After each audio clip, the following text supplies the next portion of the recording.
But I believe if you're full time, that's an issue. And if you are affiliated, I believe again as a contractor and full-time employee, you can't be an MVP.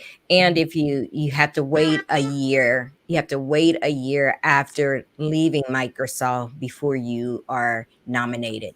So hi, Joseph. We're just having conversations just around MVP. Ami, we wanted to give you a chance to also, since she was just speaking, we are acknowledging Frank. Frank platform, had a platform for many of us, including me, became MVPs by sharing our expertise on his show. So here's our opportunity to thank Frank and acknowledge him today. Okay. Yeah, so for me, Larissa, I we have don't to see be this. in a hurry to get home. Am I What were you, speaking, please? what Yeah. was you saying? Ami was wrapping up with. No, I just was saying we don't see the slide that of the questions. We see the first slide. Yeah, I didn't put them in on the screen because I Okay. pulled this together probably about 10 minutes before our show today. Okay, so we're not Oh, missing all anything. No, Three Okay. pilot. you're just picking letters. Okay. Hermine, do you want to introduce yourself? And I don't believe you are MVP, but you have a wonderful story to share, your passion. And I had the opportunity to present at her user group 2 weeks ago and learned that she's been a MCT since 1996. And so you talk about passion, long time passion. So please share your story. I thought it was very interesting and inspiring. Sure, I'll do that. Actually, MCP since 96, MCT since 2004. Mhm. So the first certification exam I took was a Windows NT certification exam. So it was a long time ago. I'm in the process of becoming an MVP. I'm putting in for it. Thank you, Dan, for recommending me.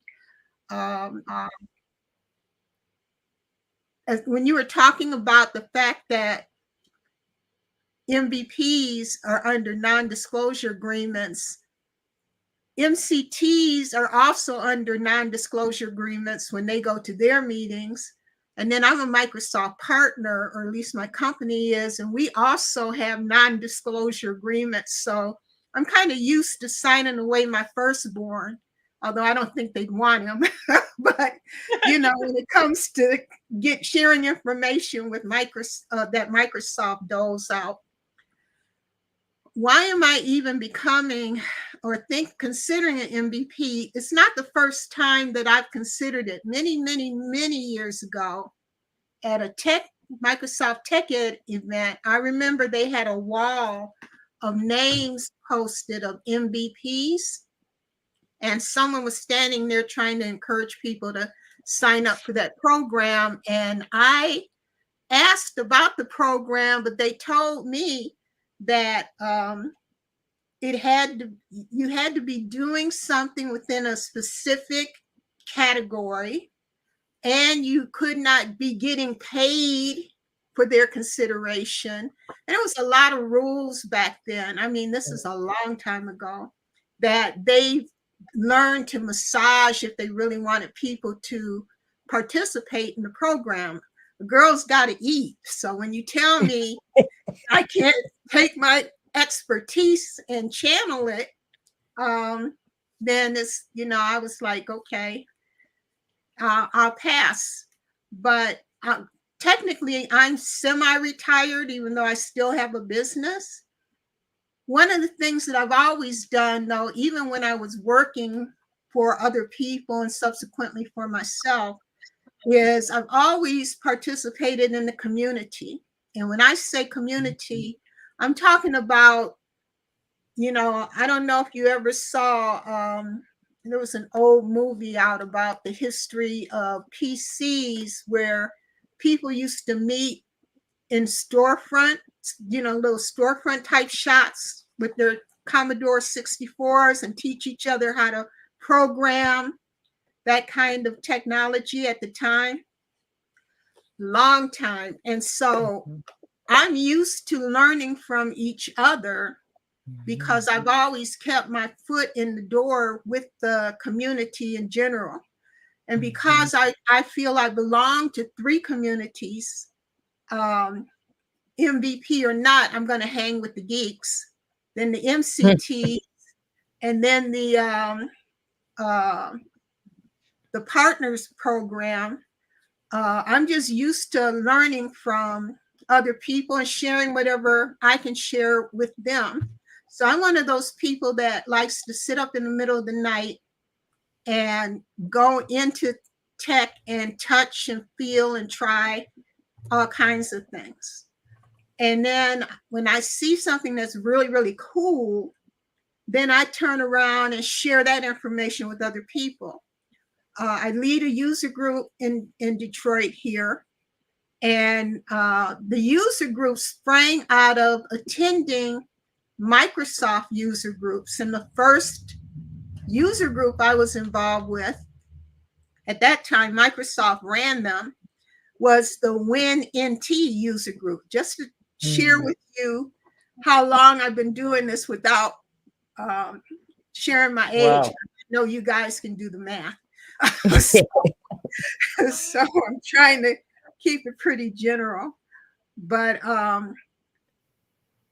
we would go to these Microsoft user group meetings, small business server user group meeting, like I said, WinNT user group, Windows server user groups. And then we sit around and kick the bobos.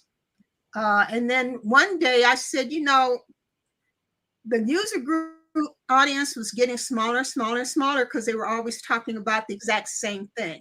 Microsoft had nothing near the product line that they had today. But, even today, there's only so much Copilot that you can stand all the time. Copilot, Copilot, Copilot. So we decided to become a general IT user group so that we could just change up. And then at that time, most of us were IT pros. So you couldn't be a single source of information in just one area. If you're going to be a chef, you have to learn how to cook beef and chicken, or chicken and fish. You can't just be in one lane. The Detroit IT user group is coming up on, I think, 20 years almost now. We've been around a long time, and all of the people that are involved are the ones that started off within those old Microsoft user groups. And I'm really good at volunteering people that they need to come and support, and recruiting people to help. So I've been around a long time, but what really got me passionate as a returning adult student going to college after the divorce and the kids were in high school, my first computer teacher shared with me what I just put in the chat, that the truly intelligent person is not the one that knows all the answers, but the one that knows how to find the answers. And when I graduated college, I graduated with a degree in programming. However, I just started teaching at my college. And I like sharing information. I like seeing people learn new things and get excited about what they just learned. So I wound up in corporate education, and then I've also taught collegiately, and I've taught in workforce development environments. as well as doing some installations. And I've always paid attention to the small business market because at that time, that was the market that was being ignored, especially by Microsoft, in my opinion. So that was my niche, dealing with small business environments. And that community has kept me afloat for many, many, many, many years. And I'm very grateful that I launched my career the way that I did. Don't take that philosophy as your own, because I built a business on it. My business is called The Answer People. And you can see that that business sprang out of that philosophy. And every time I see that instructor today, I thank him very much, because that was the one thing that stuck in my head in that first class, is when he explained that to me. And I share that with every class that I teach and every group that I get in front of, because I feel that we can learn from each other. And if we can't find something out on our own, we can reach out to our community and get the information that we need to get. That's basically who I am. And you did a great job at the user group. And hi, Frank, congratulations. I'm coming right behind you. Wait for me. Hey, Frank. Yay. The man of the hour, the man of the 2 hours. Finally. Glad you was able to join us. Yeah, congratulations. Yeah. Say this Nice real to meet you. everybody that I'm talking seeing about right you. here. If I'm not following you yet, I will be following you. But I want to say that this group here has, and mostly due to Dan's efforts, because Dan, boy, he knows how to build a group of people. I would say Frank and Matthew, Hermine, because Frank and Matthew they were the brainchilds behind this. I said, yeah, I'll attend. We'll see what happens. But, without Frank and Matthew, I don't think I would have had the wherewithal to go on a live, event on my own and try to build an office or, an audience. But Frank, you've stuck with it for almost 2 years at this point. Yeah. Before that, Yeah. Right? How long is the journey to the cloud going now? Is it? It was Arindam had dates in 2022, so he spoke with us kind of early, but that's 2.5, almost 3 years ago at this point. Yeah, definitely. Yeah. So we call Frank the godfather of Azure. He's the godfather of it all, right? And Copilot. Yeah, I kind of changed a bit for the MVP thing, kind of like Dan said to me, kind of a lot of people, maybe because of where I am from, Ireland, there's only 52 people have MVPs. So there's a good few of them in the Azure space. So because Copilot became a new space, I'm the first person in Ireland to get Copilot. yay! That's so cool. Yeah. Kudos to you. Very good. And there was something that you said that I just wanted to add. You were talking about sharing your knowledge and everything. I remember it was really me being selfish in a sense of wanting to share my knowledge, because I wanted the team around me, right, to also be just as a powerhouse in a particular application or whatever, right? So I'm going back to the early 90s as well, when Microsoft was pushing their new product out. That's how far that I've been sharing my knowledge with people, that I knew a lot of these advanced features and the rest of the team did not. And so I wanted to make sure that we all were on the same page, so to speak, so we can get things done faster, or or it didn't just fall on me. So that was one of the reasons why I got into wanting to share my knowledge with others, learn it and share it. And how did that work out for you? Well, I always like to say, learn it, use it, share it. Oh, it worked out because it was early in my career. I had small children. If I wasn't in, don't call me.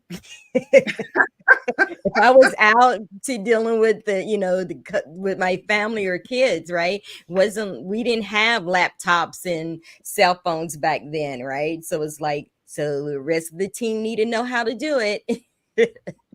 I want to say that technology actually helped me also become MVP because, imagine there was no internet. Wait, is Dan speaking? Because I think, Dan, your mic is muted. or maybe he's talking. Yeah.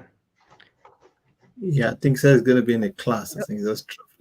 Yeah, I wanted to say that the technology and the platform like YouTube has enabled me to spread the information to to people in Australia. I'm from Israel, and from people in the US, which are the other side.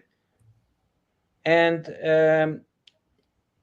the platform that like YouTube, and also because I chose to do it in English, it made it much easier for the information to reach lots of people, and it became like a small village, even though we're geographically thousands of miles away, but technology wise we're next door, and so it's amazing how much just opening a YouTube, putting a video, putting high quality information that people can like or can evaluate, and it's amazing how much people can do that. And my concept was, if I can help one person in the whole world, my job is already done. I don't need 100,000 people, one or two that are happy that they found exactly what they were searching and no one else has done that.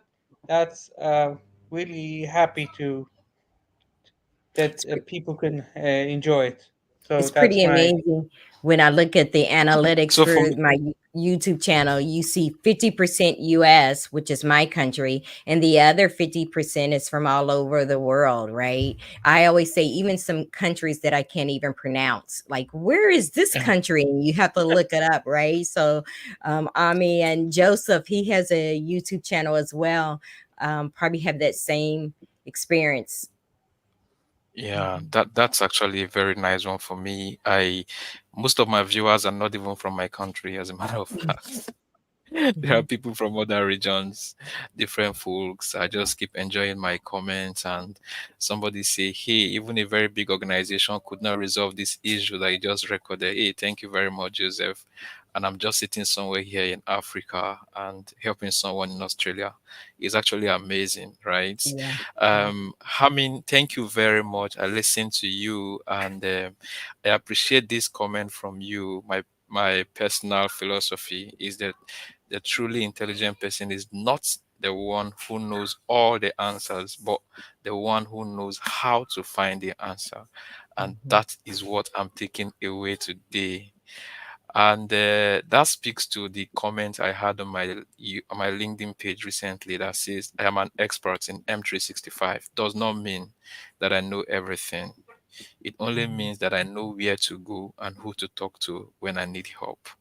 And that's exactly what you have reiterated in another form. So I want to say thank you very much for Yeah, the opportunity to listen to you.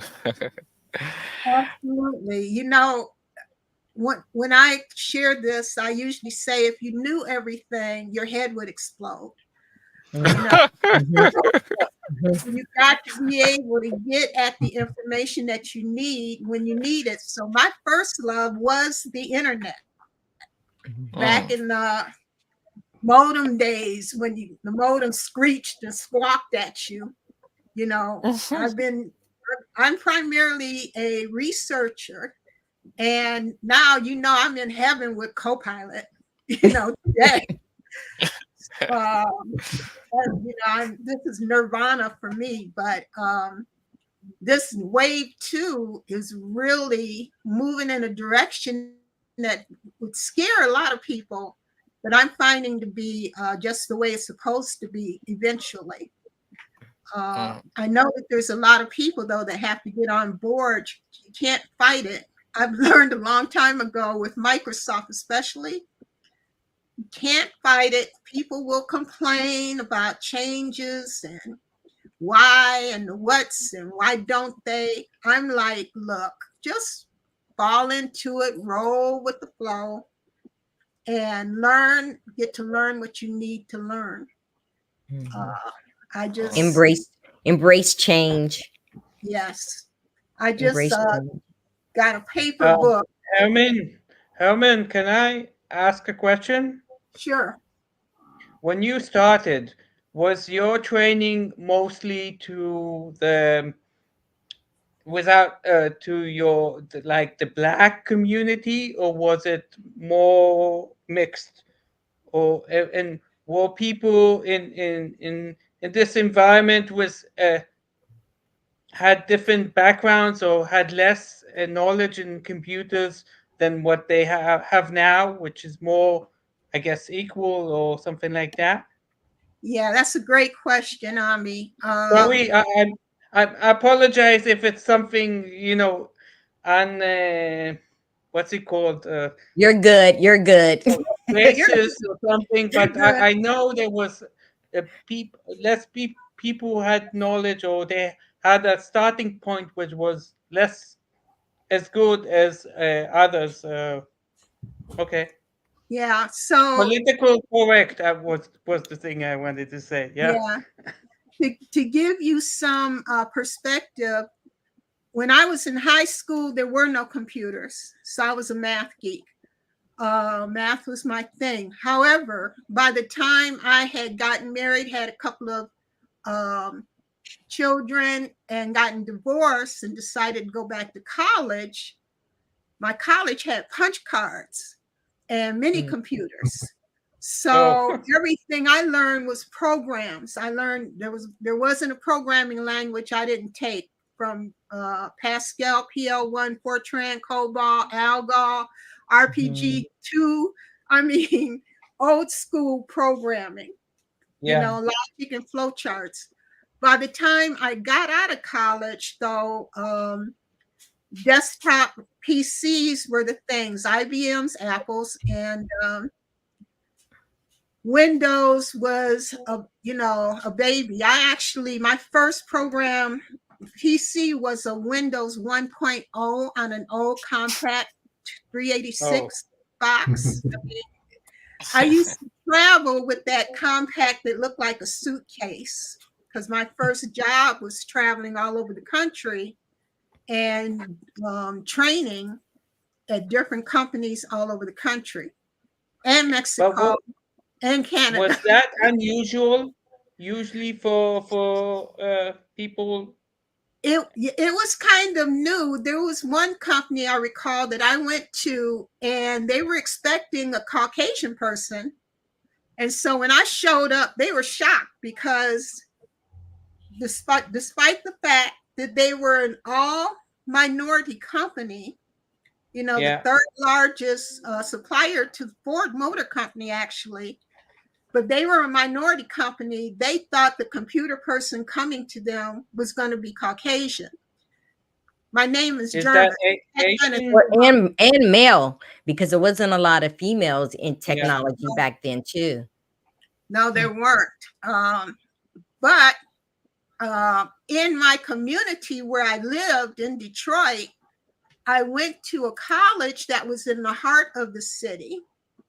And it actually catered to returning adult students, and the majority of them were minorities. But my community college that I went to prior to that was they had branches all over the city and in the suburbs.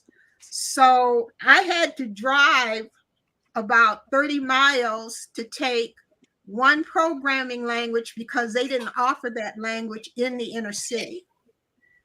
Today, though, that's all changed, especially since the colleges have expanded and since workforce development has incorporated a lot of technology training into their programs. So, question there about the coding. Do people need to know it now with ChatGPT? Absolutely, I think so. You know what? The big three of AI, which I think right now is ChatGPT, OpenAI, and Copilot. Copilot. Well, yeah, Copilot takes advantage of both ChatGPT and OpenAI in a sense. They use that like the foundational training, where back in the day when it was just the Office applications, if you knew Word and WordPerfect, you knew any word processor. If you knew, wow, this will really date me. If you knew how to use multi-count and Lotus and Excel, you could do any kind of spreadsheet program. So you get those foundations under your belt, then you'll probably be okay going off into the future. I have to say, and I think Hermine can say the same thing. We actually have grown with Microsoft, from start. When it first rolled out and to date, right? I do remember when all of those applications rolled out and was, learning them. I say technology, exciting times, just like back in the early 90s, how technology was exciting with all these new applications come out. I see it again, with the excitement with, them revamping a lot of their applications and providing Copilot. You got Loop, all these new technologies that they're starting to roll out. Just was remind me of way the excitement was around technology in the early 90s. Frank, I want to say, you asked if Copilot or ChatGPT would replace programming. Yeah. As Copilot is not the pilot and a Copilot, and so you need to know exactly to identify if it's not giving you rubbish or garbage, or at least to see what it offers as a starting point, but not as the final point. So you can see something, see if it makes sense, and then you can copy it or use it. But I would not recommend to use it blindly without evaluating the quality of the information that is provided. It can give Yeah. you sometimes good information, a starting point, but don't rely on it and always doubt it. Yeah. I done some testing with it on with JSON scripts, and it worked perfectly. I just gave it the parameters, and I had a JSON script that I already done in Azure, and then I got ChatGPT, gave it the parameters, and it gave me the exact same. I think Well, I think Ami's point. Sorry, Ami, for taking word from you. I think Ami's point is that how could you have known that it was correct if you don't have knowledge about it? Right. Yeah. if I take a PowerShell script from ChatGPT, and I don't know PowerShell, I can ruin or delete everything in my. And you know what? Sometimes there's some script that it invented, so it doesn't even. It takes things that are mixed. Some are PNP, and sometimes it's SharePoint, and some PowerShell for other things. So it gives you. Sometimes you need to guide them to give you exactly what you want. and you also need to evaluate and see if it's right. So It goes with Definitely. text too. Even when it's generating documents, not even just coding. You definitely have to fact check it for sure. So the way I look at there is, for example, if I needed, let's say, 10 developers for my team, and I have co-pilots to come work with two guys, I think it can form a kind of slimming down the number of people in the team, right? But the primary knowledge is very important first off, even to start with. Yeah, I think to me, I think the co-pilot and ChatGPT, I think what it does is just to help people to balance work and lifestyle. Okay, let's for example now, if peradventure Joseph has a presentation to do, or maybe probably like on Teams, and he hasn't created his slides and he's running out of time, so he could at least he know what he wants to do. So if he goes to Copilot, okay, create me a presentation on this and that. So he has less work to do on that presentation generated by Copilot, and then straight away he jump into the meeting and he does his presentation, and it makes him he reduces the stress. So, but just like what he said, if you don't know it, so and if ChatGPT or Copilot is giving you, won't know that it's correct or not. So it still boils down to your knowledge. So I look at it when people say, "Oh, Copilot, ChatGPT is taking away my job." I don't think it's taking away any job. It's just to ease stress of people, and still because you still have the work to do, even if Copilot generates anything for you or the ChatGPT. Yeah. I say that Copilot is my personal assistant or my business partner. That's how I've been presenting it. It's my business partner because it's helping me getting things done. Only thing, heard me say this already. It just doesn't bring me coffee. It might tell me it may tell me what type of coffee, but it won't bring it to me. Yeah. Keep this in mind too. Elon Musk is working on that. Yeah. Yeah, I have a video coming out by the end of the week. I remember how I was ecstatic when Access, when it first hit the store, and I could get a copy of Access, and that was my first 4GL database. It wrote its own code. I almost had a heart attack when I could get Access to write its own code, and I didn't have to code everything, because if you ever took a COBOL, if you lost a period in a COBOL program, you were hit. You were in big trouble. I spent many hours in the computer lab because I had a backward slash instead of a frontward slash. Yes, Hermine, I did it. Fortran, COBOL. Eventually, though, what will happen is the more Copilot and other AIs are refined, the more we'll become reliant on it being more right than it is today. It's not going to hallucinate forever. Eventually it's going to start learning what it needs to learn in order to provide you what you need for it to provide you. Just like I mentioned to Teresa, when you have an administrative assistant and they first come on the job, they may not know what you well enough, but over time, as that admin assistant works with you, they become smarter. And the same thing's going to happen with the AI. Now, if you pay attention, they're making the databases smaller and giving you more control over limiting where it goes and looks. If it's got to look through all the data on the internet, it's going to come back with some wrong information. But if you limit it as to what its parameters are for it to search, or if you're providing the data, you'll get more of what you're looking for.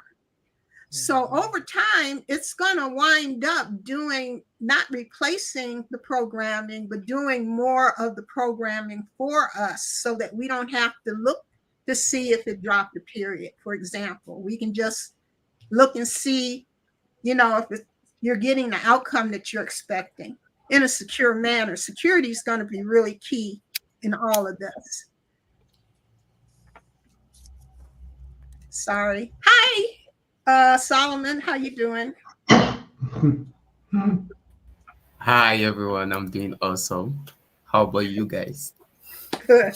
Cool, cool, cool. Yeah, it's I have a nice to join question you all. about the And background. It's Is it's been a very everyone putting? it's, Yeah. it's been a very long time I've seen Solomon on any call recently. He's been behind the scene, making things happen. yeah, I've been a lot on my table, and I'm just trying to connect everything before I come back. And Frank, I want to give you a special shout out for your MVP award. I If there's anybody that I'll say has been consistent on the journey to the cloud AI show, I think I'll give it up to Frank. And the award was something you deserved. And I was actually happy when I saw your post. Congratulations. once Yeah, more. yeah. Thanks very much. Yeah. It was a long time coming. Of course. Delay is not denial, right? Yeah, yeah. And So we I will. was just listening about co-pilots, and yeah, that was actually a great conversation. Right now, we know a lot is happening, and personally, what I always tell people, when something is out there new, that's the best time. I always try to jump on it because it's actually easier for you to learn when you start from the beginning. It's not like you cannot learn it later on, but just think about how new features will be coming out and you're just growing with the product. But when you're starting to learn it, maybe later on in the future, because you feel like, oh, I didn't dream of this thing becoming this big and I need to get in. There are a lot of little stuffs that you would start trying to grab and learn, which is not possible. It's not like it's impossible. You can still learn it, but it will actually be better when you start early. And in terms of productivity right now, I think the last presentation I did, I used the free Copilot that we have for Microsoft Edge, and it was doing a lot for me. I didn't even use the paid version. I could achieve a lot. I could go through PDF with just the Copilot I have on my Windows 11 and the Microsoft Edge, which is actually awesome. And if this is this powerful at the beginning stage, I think there's a lot we should be watching out for as we are going on. Yeah. So, But by the guys, way, can I okay. just ask the MVPs, where they give you all the benefits, where they give you M365 and whatever. I've got 2 co-pilots inside my one. Yeah, Joseph, you have it, right? I think Joseph have that as well. Yes, I have, but mine is one actually. Oh, What I I see. wanted to say, Frank, is actually now when you go into the Office 365 homepage, you have the free one and you have the paid one. So you have like a tab where you can switch. So Between you them. can, it's the free one is part of the O365 and you can do certain things. And you also Okay. have the paid one, which gives the ability.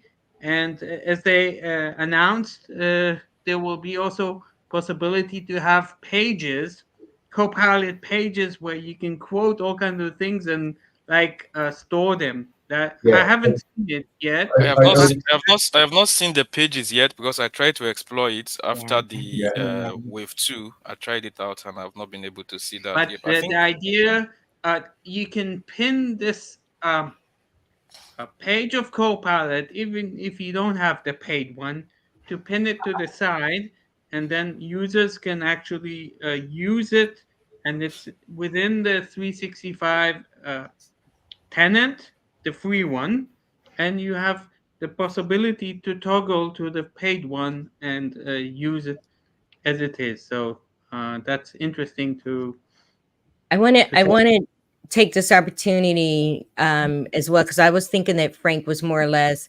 If you've already paid for Copilot, right, for your tenant, and with some of the MVP benefits, you do get a tenant as well through them. And I believe that you get like maybe up to 5 license to go with it. If you also get Copilot as well, so you could actually have your paid version to your primary account, and then this second one that you get the 5 license from Microsoft, you can add the free version with that one. So you could actually have one for training and one to run your business, right? So that's what I've done is I have the paid version with my business account, and then with my training account, which came through the benefits, I added a Copilot to that. So you it, because I know there's some people saying, well, I've already have it, how can I still take benefits and from the MVP program? So So you that's can. an idea. So I have a paid version of M365. I paid the 12 months subscription. Mhm. So I can't just incorporate the other one into it, like keep them Right. separate. There's a Doesn't your help desk for tenant have to be MVP. different? Doesn't your MVP tenant have to be a different domain, like an on It does. Microsoft something? It does. Yeah. Because I have one. I have my my business account, which is Track Creation for E with Copilot there that I paid for, and then the second tenant, is for I use for training that I receive from the MVP benefits, and the Copilot that came with that, I paired them together. So just keep that in mind, because I know a few people was trying to figure out how to take advantage of both, right? Because you do get some of those benefits from being an MVP. What about the third party things they give you? Is there anything good in there? Say that again, Frank. There's a third party benefits. I think for me, what I find most useful for now, I'm not Solomon is laughing already. So you can speak my mind. Let me give you the mic. I know you want to say the ShareGate because of course, it you can already actually know. help you to migrate testing. Like you can actually use it to learn about migrations, Exchange, SharePoint. Like there's a lot you can explore with ShareGate, and it's one of the third-party benefits. Yeah. So And it has actually, I think you can get okay. You go ahead, please. You can also get Pluralsight from the benefits, 1 year subscription. You also have LinkedIn Premium. LinkedIn is part of Microsoft, so maybe not. I'm paying LinkedIn Premium already. Can I? You can cancel yours. Stop? Just cancel yours, and exactly, I did same. I canceled mine. Yeah. So there are a lot of other good stuff. So when you cancel it, do you not lose any of your stuff in your LinkedIn account? Yeah, I wouldn't cancel it. I would if they're giving you switch to the free one. Premium, I would use it, add it to the same LinkedIn Premium you're paying for, and that extends the life of your LinkedIn. Be careful, because I know that I had to let my LinkedIn Premium expire and then redeem the code. That sounds So be careful with that, because I had to let it. This just happened to me last week, that I had to let it expire and then put the code in. So I just cancel the payment, and then it'll just go back to the free one. As long as you use the same email, though, it'll keep all of your contacts and things in there. But I would let support know at LinkedIn that you got a code, and then they can do it from their end too. Because what part of my volunteer work is I work with a workforce development school locally here, and I volunteer to meet with their students online once a month. And they have a relationship with LinkedIn where all of the students get a 1-year subscription to LinkedIn Premium. So I always, my form when they register for those workshops, ask, do they already have a LinkedIn account? And if they do, my experience has been they use the URL that's provided by LinkedIn and they log into their account once they use that URL, and it just adds it to the back end. I've learned more about LinkedIn than I ever wanted to know, I'm gonna tell you. So for the subscription you're doing, is it like a 1-year subscription you paid for? Or is something Yes, you pay monthly? It's a premium. Yeah. Okay. For Frank, are you doing the same 1 year? Because basically mine was something I paid for monthly. So all I just needed to do, what I just needed to do was take off the monthly subscription and then use the code. I claimed the code and it updated it. So it didn't have to do, it didn't have to, like, you know, disrupt anything on my LinkedIn. So I just had to end my subscription, because the way the monthly subscription works, you will probably be getting charged every month from your card. So instead of, you know, continuing that monthly payment, I ended the payment, then applied the code. Immediately just continued from there. And probably if you apply the code from the MVP code, I think sometime maybe around April or sometime towards September is going to end, you can redeem another one. So you have like 2. So you'll probably wait for this to end. When you apply the current one that you have now, then you can switch over to the next one. And that I'm actually using the one from last year, the second one right now. I've not even touched the new one I have. So that's how I handled mine. Yeah, but if you're actually doing like the 1-year subscription, that's when I think you might just have to wait for your subscription to end, then you switch over. Yeah. Okay. Some additional benefits, Frank, that they do have a whole list. So, you know, in your MVP portal, they have a whole list. One of them too is, I think you get a discount for towards, I think it's only one, you can redeem one, discounts towards taking recertifications. So but they just give that's good. Yeah. So for some of the folks who are happen to renew multiple certifications, I mean, this will help financially, that you get a discount. Yeah, you get it. But the MCT, those with MCT, they have 75. Because I know for me, I took a PowerPoint certification and I was able to redeem the code for that. So you just have to make sure you use, is it Certiport? Yeah, is the Certiport course for the office apps. Yeah, but if you have MCT, I would say you should use your MCT instead of the MVP. Yeah, because you get the MCT is going to give you 75. 75. But the MVP is so I need that. MCT, I just use exactly. So I don't really use mine. I just use my MCT. So Tracy, you need to become an MCT. I missed the window and I've been trying to program because I'm under an NDA.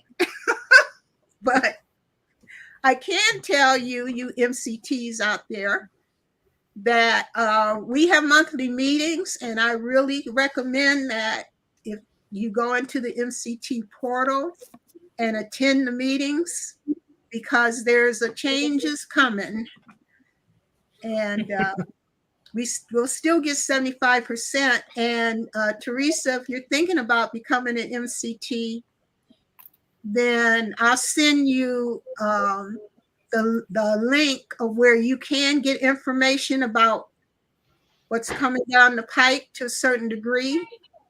But now you can't be grandfathered in. You have to go through a process of being approved as a trainer with their companies that Microsoft has decided can offer you classes to be an official trainer, Yeah.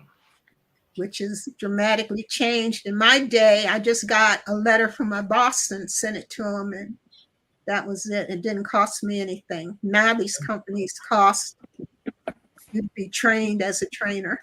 Yeah. Train So the trainer. I see that there, I think there is a new method of renewal of MCT, but I don't have information about that in detail. That's the Can you metric. log into the MCT portal, Joseph? Because it's a closed portal. Yeah, so Joseph, there's a thing that you have to go into the MCT portal, right? And you have to Okay. change, you know, the Microsoft name that's in there. It's like MC and numbers after it. You have to put your email address in there in that place. Oh, okay. Yeah, That's for we no metric that more, matter. no more MCP ID. Yeah. That number Yeah. doesn't mean anything anymore. My 6 digits don't mean anything anymore. Or you have to replace that MCT number with your email address. Yeah, I The think same I just sent email it. address you use for certification. I sent a link to the private chat. You can open that. You're going to see the changes. Where Okay. you Thank have you to very much. change your ID to your email. I Yeah. actually did mine yesterday. Yeah. Since we're talking about how the MCT program is evolving, what do you think about the MVP program? You know, how it's evolving. I know there was a lot of changes this past year or so. So for some of the folks who's been around for a while, what are your thoughts? Any thoughts? I'm not going to comment. So, Teresa, I did kind of go through the process of, you know, filling out those 24 things that they gave us. Yeah, I'm going through that process now. Yeah, so you don't have to have the whole 24 of them done, because I ran out of time and I only got 19 of them done. Yeah. And So I think still it's more about quality instead of Yeah. quantity at the moment. absolutely. Yeah, once you would write down every video I had, and I had like 100 videos, and now they said just list it once and just say how many views or something, and that was You can enough. just So put Yeah, the like YouTube channel. I done some And that's stuff all. with Teresa. Like Teresa, you done some stuff in the Microsoft community. Yeah. Yeah. What? So I put some posts up there, and I got something like 10,000 hits on it. And I put that one in, you know. So So that even speaks to, while saying the audience, the reach. So how do you speak about the reach now that these are live events, that over time you will see a lot of engagement still coming up on them? yeah, so like for the weekly show we do there, right? And tonight there now I can see we have 4 LinkedIn. We're streaming to 4 LinkedIn channels, 3 YouTube channels, and 2 Twitter accounts. So that's how do you say how much you're going to reach there? Like, it's impossible.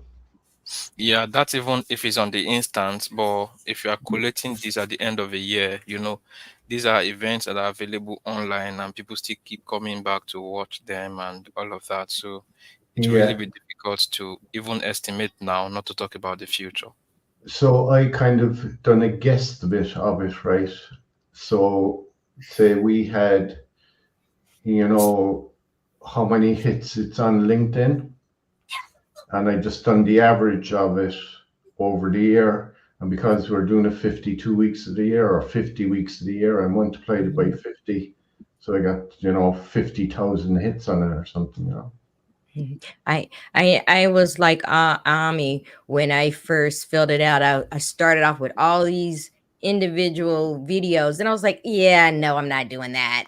right? And just kind of summarize some of the top hitters. I, focused on the top 5 videos. The other thing that I did was I gave them the link. So if they went to my YouTube channel, that they actually can see, because it was steady growing, the viewership was steady growing. The other thing is too, is because Frank, I know you post articles on tech community as well, and it shows the number of views that post have received. Again, instead of trying to list all of them, I might have gave them a summary and said I've posted 100 times this year, and here's maybe the top 2. So and just give them the link to your profile, because then they can just kind of scan through your profile and look at the information and look at your contribution without you having to put everything in, right? Give them the link to it. So that's the approach that I took. Not saying that it's right or wrong. I'm just sharing what I did.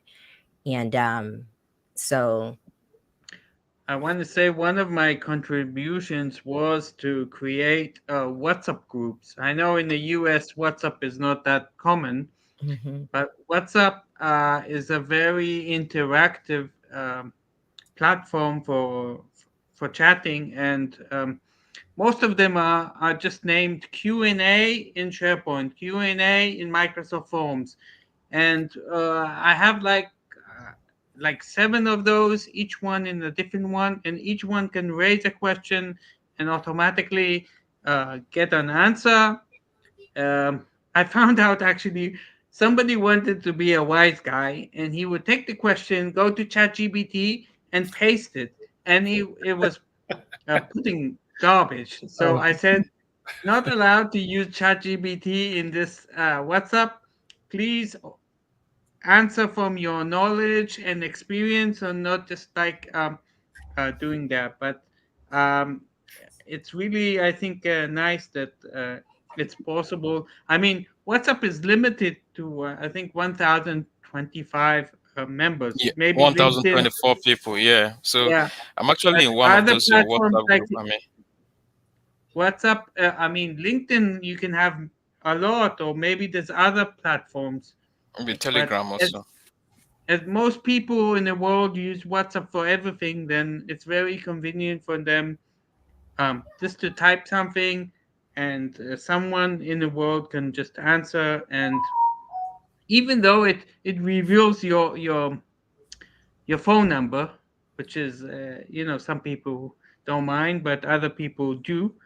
But I think it's a great way either to ask the question, or to support an answer, or just to share knowledge. So that's one of my initiative things. Yeah. And Reddit is another. I'm actually in one of those your WhatsApp group, the Q&A for Microsoft Forms. I mean, yeah.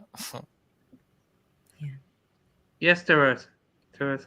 I was saying Reddit is another platform. So I will post or answer people's issues on tech community. There's tech community, and then there's an answer.microsoft.com. And then also, like I said, I go to Reddit and answers people's questions or post information. I will be proactive and share information, and then post the link to the YouTube if they want to watch. So those are just different ways that you can share your knowledge. So yeah, very good, very good. We have 15 more minutes. Anybody else want to, share? We talked about a lot of different things about the MVP program. Is there any other questions or something that we have not addressed? So I just want to make a comment based on what I was listening to when I was still on transit, about how you balance your life and the community work, right? Am I audible? Yep. Yeah. Okay, so for me, I feel that I put the community work sometime in between my activities because it can be boring sometimes to just stick on one thing. So when I become bored, I can just jump on my microphone and decide to share something quickly with the audience. But sometimes I can schedule it to be that weekend. I'm going to dedicate my Saturday for community service. For example, we are currently running a 3 months mentorship program for the M365 Nigeria community, and that's going to take effect from now to December. So when we roll out that program, we thought we were going to have like fewer than maybe 200 or 300. So I was surprised we have over 1,500 persons who have subscribed for that program. And on Wow. Saturdays, it's actually yeah, Saturdays and Sundays is usually very, very hectic for us. We give out tests to them, and now we are looking for how to create accounts, Microsoft 365 account for over 1,000 persons. And we are struggling to get an environment that will accommodate them so that they can have their hands on while trying to practice. So giving them assignments. So for me, I give the weekend for community service. I don't do any other thing. I just sit here where I am, just doing one or Yeah. two things Um, for people. I, So I wonder, did you ever look at Moodle? Moddle. ODDLE. I'm not sure I've looked at that before. Yes, Can you- some yeah. some schools use that here in Ireland. It's a kind of a platform for sending out exams to students. Oh, And I may have to take that down. yeah, So that's one too. So now they are rolling it into their project phase already. So we may need. You said it's MODDLE. LE, yeah, Moodle. Okay, so we'll try and look at that also. But It's we actually are two O's. It's MOODLE.org. I just looked it up because I was curious. MOO. Mhm. good. So I'm just going to look at that. Thank you. So that's Oh, one yeah. thing. What you So might now, have, Huh? when I set it up, right, you have your own website, don't you? Yeah, I do.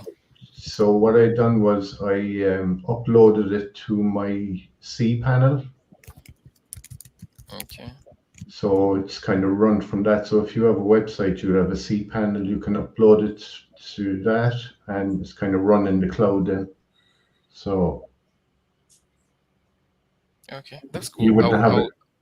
I will discuss with the organizing team and see what we can do about that. That will Yeah. make a lot Sure, of if you sense. need more information on it, let me know. Okay, cool. So basically, that's what I do. For me, I just see my weekend as time to attend to community service, and then during the week, I put community service in between my core activities, so that when I become bored, I can pass time with the microphone or try to write something down just to, enlighten somebody. Especially this part of Africa that I don't know how it is in most places, but a lot of us see scouting for how to come into tech. For a lot of things are still new to us. So yeah, there are people that want to reach out on WhatsApp, and it is time to schedule when to go on WhatsApp to go and respond to people that are asking questions. Go to YouTube to go and answer somebody asking question about the video. So these are put in between so it actually balances my life for me. I don't see myself on the headphone throughout speaking to somebody who is having an issue. When I drop off that phone, I may just want to respond to somebody's question on YouTube or jump on LinkedIn to go and say, hey, thank you for then jump into another thing, then try to balance my life. So it become a bit juicy for me. So that at the end of the week, I'm not really tired because I was not doing just one thing. So that's how I balance my own activities. Mhm. My tip is for myself was don't be shy, don't be afraid to record something or share your knowledge. At the beginning, it will be probably not as good, but once you start, and don't be afraid that your quality is not quality of audio, quality of pictures. Just start, no matter.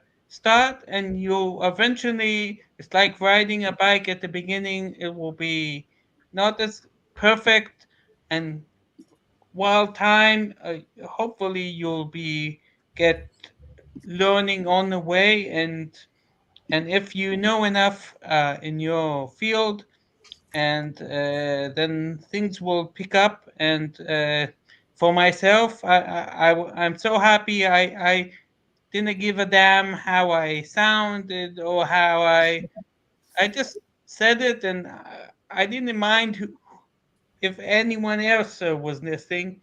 But afterwards, I guess either it was good enough, and I also improved. So this start, and that's the tip I have for other people, because So, usually and be persistent. So that's what I I mean can that say. I this echo that. this reminds me, Teresa. This reminds me that we wanted to have a conversation with Teresa regarding going live, to have a conversation on how to reach more audience with our YouTube content so people can learn, right? I mean, can you remember? Mhm, Yeah. mhm. So I think we can come up with something on a live event as you proposed, so that we can have that interaction and then have people join to contribute to that conversation. Mhm, mhm. Yeah, Possible. I echo what you said, Ami, because if I look at my first video, look at it in this sense. You've watched yourself grow, right? You went from terrible audio, terrible lighting, and you just keep getting 1% better for each video. And because when I look at some of my first videos, and I refuse to take them down because it reminds me of my growth, right? And I'm hoping to get better. So And yeah. if you And that's with would, anything, not just with YouTube videos, but that also goes to if you a blog writer, if you are a speaker. So, regardless of what your your outlet is, you're going to get better. Just do it, right? Just do it. So yeah. Yeah, I think that's good. So you don't wait for the perfect time. Like I remember the first time I did my video recording there, I think I used Zoom. So I used to use Zoom. So yeah, so I had the premium license. So I used Zoom, but I wasn't really comfortable with that. But I just kept on using them. One time I just reached out to Joseph. I said, "Oh, what do you use for video recording?" And he said, "You can use OBS, and which is quite free. And most of these resources, they are free, that you can use to start. You don't have to break the bank to invest in all those things. Well, some are free, and yeah, and that's how I started using OBS. And I'll be using OBS for ages because I do streaming in my church. So I do streaming. So I use OBS, I use vMix. So I've never thought of it that OBS could really do what I really wanted to do. And that was a game changer for me. Yeah. I think, yeah. Yeah. I And need I by want the to way, give a shout out PowerPoint. No, I'm just saying to PowerPoint.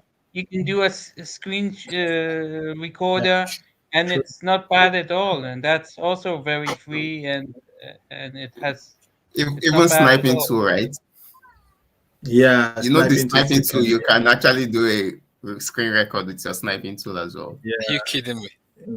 Sniping too? Yeah. Yeah, you can. Yeah, Yeah. you can. can make a screen recording, and it's I'll free. go and do that. I'll go and do that. Yeah. Definitely.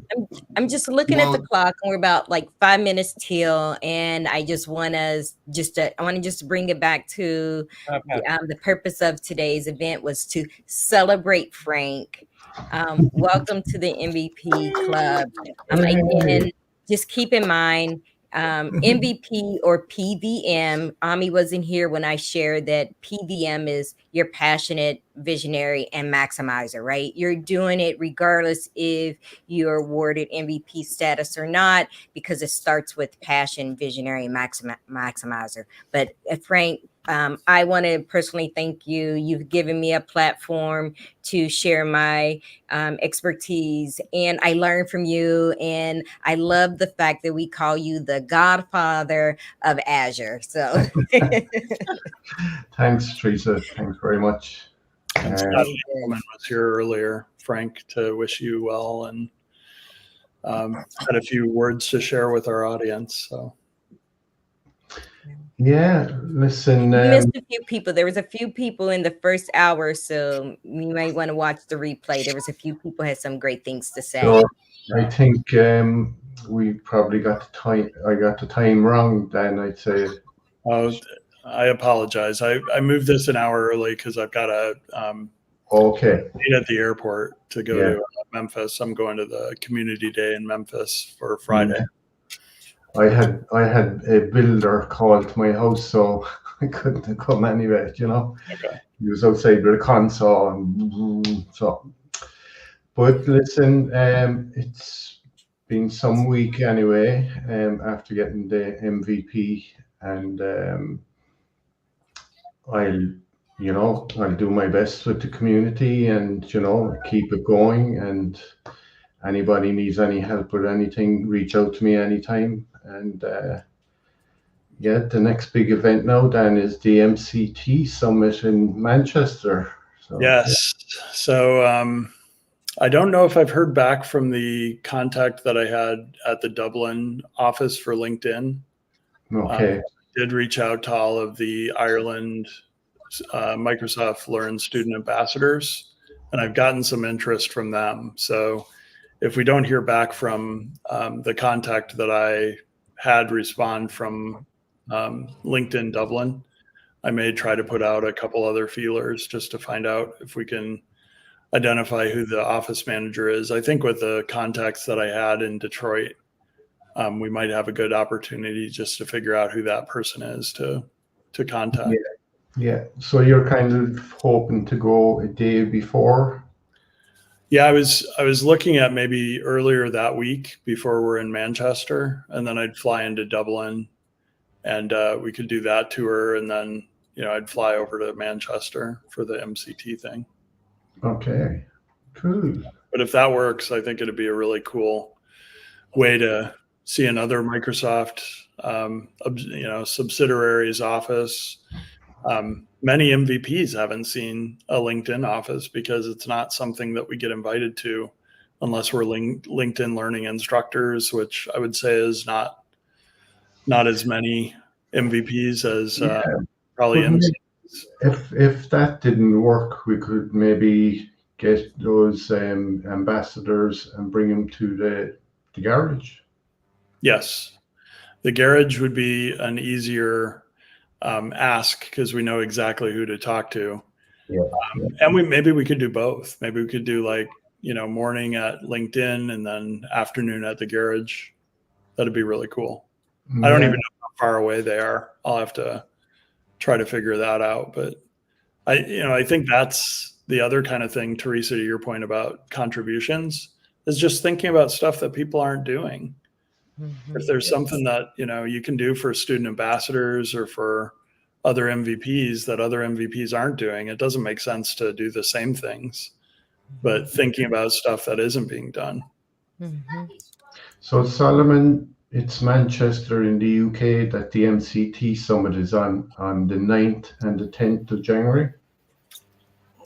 So I guess I will be saying Dan.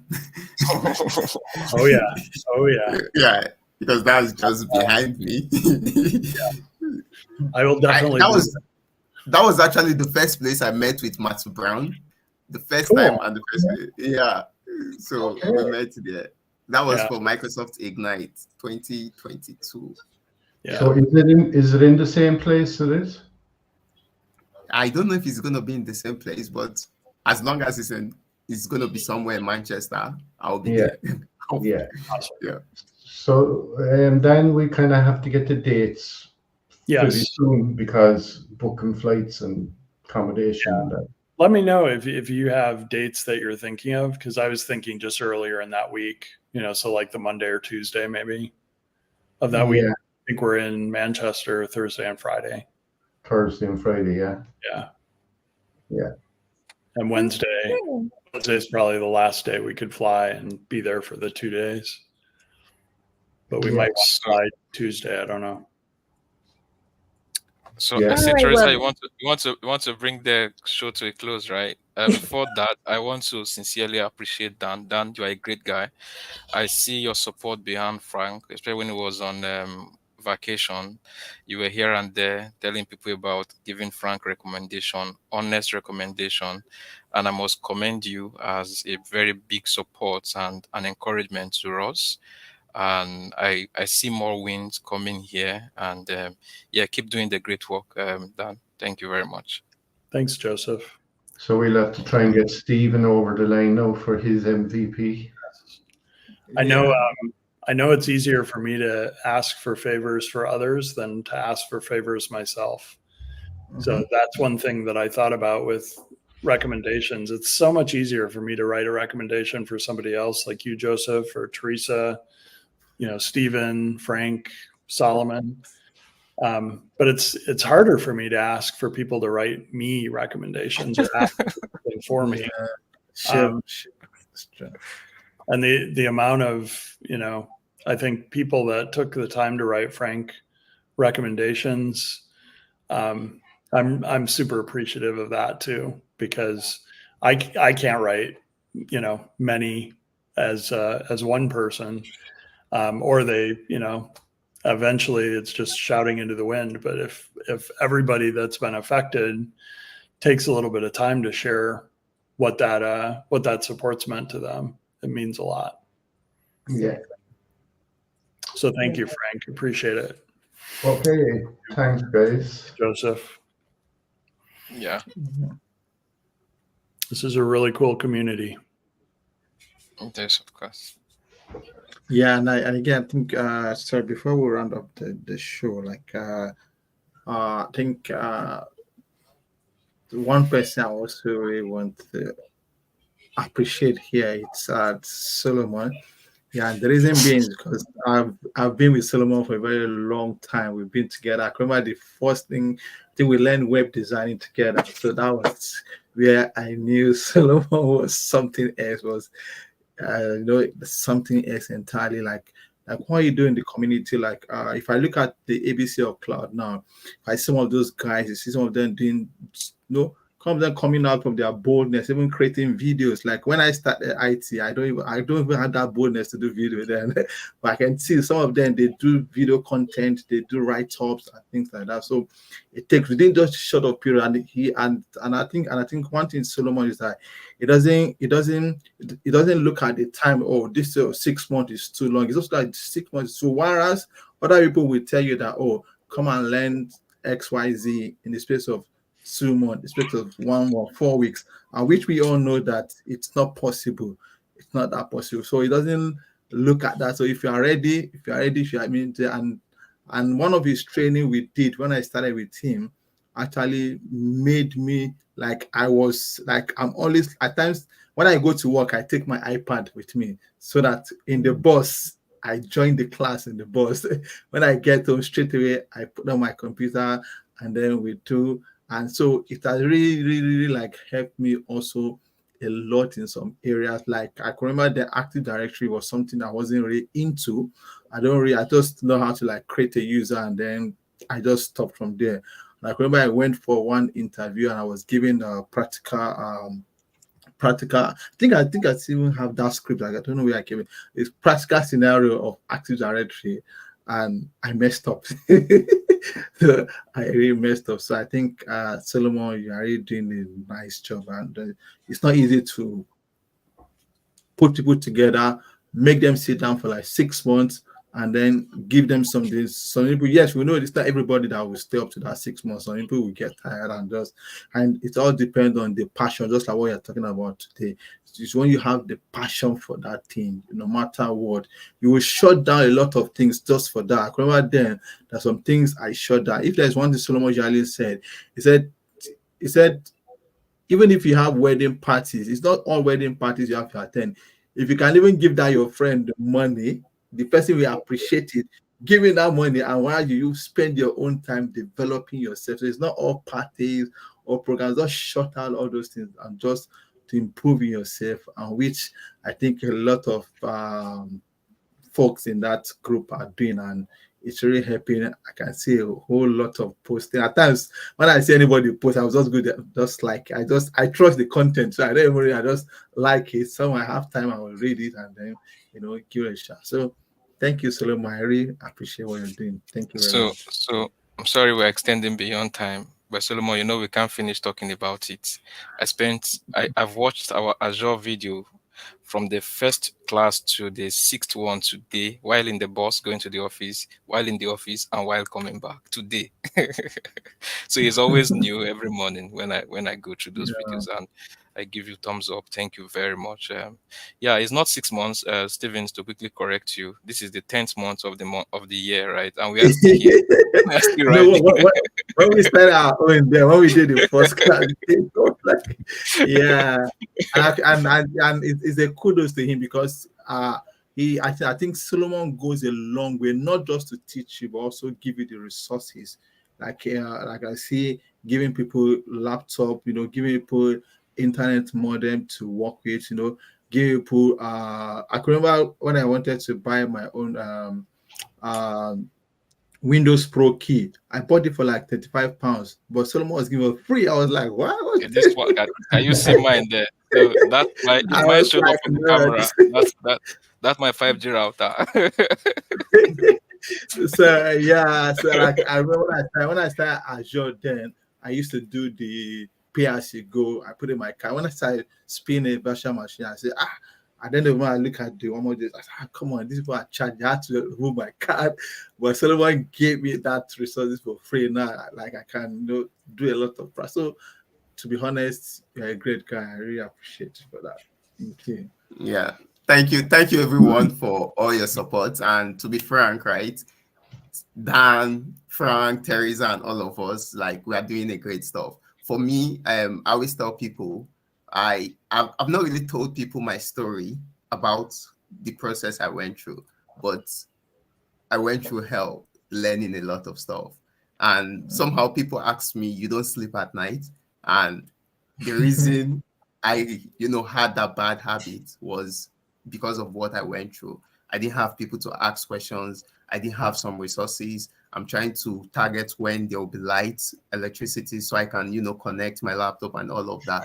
And passing through that process, I don't really want people to go through that process as well. So I try to see how much I can help. And to be frank, the last ABC of Cloud training I just ended, at the beginning I was scared, because I don't like working with crowd. I always just hold like maybe 30 to 40 people. But this time I was seeing like about 100 people. I was really scared. But then the good thing about it was that when I started the journey, I had people that I've already trained like as far back as, 2021, 2020. So what they did, they stepped in and they were able to like help me. Look at Joseph was also one of the people that trained. Ebenezer was somebody that was a DJ.